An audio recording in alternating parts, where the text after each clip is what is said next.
જનાધાર મજબૂત કરવા ભાજપના પ્રયાસ, કોંગ્રેસને તોડવાની છે ભાજપની રણનીતિ।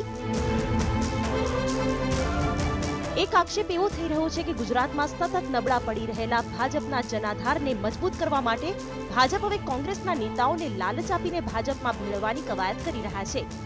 ગુજરાતમાં વર્ષ 2017ની વિધાનસભા ચૂંટણીમાં ભાજપ અને કોંગ્રેસ વચ્ચે થયેલી કાંટાની ટક્કરમાં ભાજપે જનાધાર ગુમાવ્યો હતો, તેમજ ભાજપ 114 બેઠકમાંથી 99 બેઠક જ મેળવી શક્યું હતું, જ્યારે કોંગ્રેસનો જનાધાર વધતા કોંગ્રેસને 77 બેઠક મળી હતી। આ જ કારણથી ભાજપ કોંગ્રેસના નારાજ અને વધુ મહત્વાકાંક્ષા ધરાવતા નેતાઓને કોઈ પણ ભોગે ભાજપમાં ખેંચવા એડી ચોટીનું જોર લગાવે છે, તેવો કોંગ્રેસનો આક્ષેપ છે।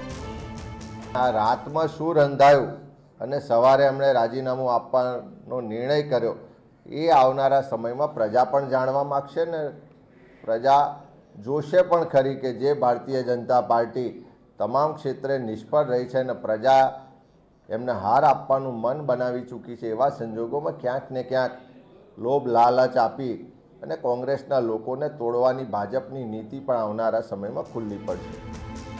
કોંગ્રેસનો આરોપ ભાજપ સામે થાય તે સ્વાભાવિક છે। પક્ષમાં અસંતોષ તો હવે જાહેર થઈ ગયો છે, પરંતુ નારાજ નેતાઓ પણ હવે સીધો જ આક્ષેપ લગાવી રહ્યા છે કે ભાજપ તોડવાની, લલચાવવાની રાજનીતિ કરે છે।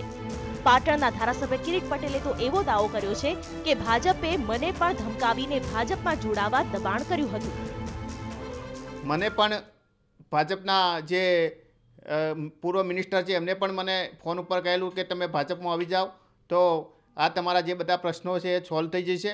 એટલે ભાજપની આ ડરાવવાની ધમકાવવાની માનસિકતા રહી છે। ખોટા કેસ મારી ઉપર પણ રાતે 12 વાગે કેસ કરી, મારા ભાઈને પણ સસ્પેન્ડ કરી અને આ જે દબાવવાની રાજનીતિ ચાલી રહી છે।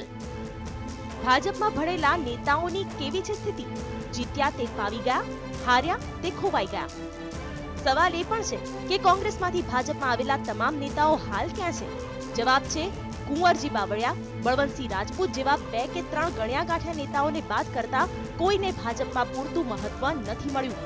કોંગ્રેસમાંથી ભાજપમાં ગયેલા જે નેતાઓ ચૂંટણી જીતી શક્યા છે તે જ ફાવી શક્યા છે, બાકીના કેટલાયનું તો રાજકારણ પણ પૂરું થઈ ગયું છે। જેમ કે કોંગ્રેસના મોટા નેતા મનાતા નરહરી અમીન, રાઘવજી પટેલ, ગિરીશ પરમાર, તેજસ્વી પટેલ જેવા કેટલાય અત્યારે ખોવાઈ ગયા છે, જ્યારે ચૂંટણી જીતનારા જયેશ રાદડિયા, કુંવરજી બાવળિયા જેવા પ્રધાન પદે બિરાજે છે। TV9 ગુજરાતીની YouTube ચેનલને સબસ્ક્રાઇબ કરો અને બેલ બટન જરૂરથી દબાવો જેથી દરેક વિડીયોના નોટિફિકેશન તમને મળતા રહે। વિધાનસભા ચૂંટણી પહેલા ભાજપમાં ભરનારા 11 ધારાસભ્યો પૈકી મોટા ભાગના અત્યારે ભાજપમાં નિષ્ક્રિય છે। હવે લોકસભા ચૂંટણી પહેલા ભાજપ કોંગ્રેસના કેટલા નેતાઓને તોડે છે તે જોવું રસપ્રદ રહેશે। નરેન્દ્રસિંહ જાદવ, TV9 અમદાવાદ।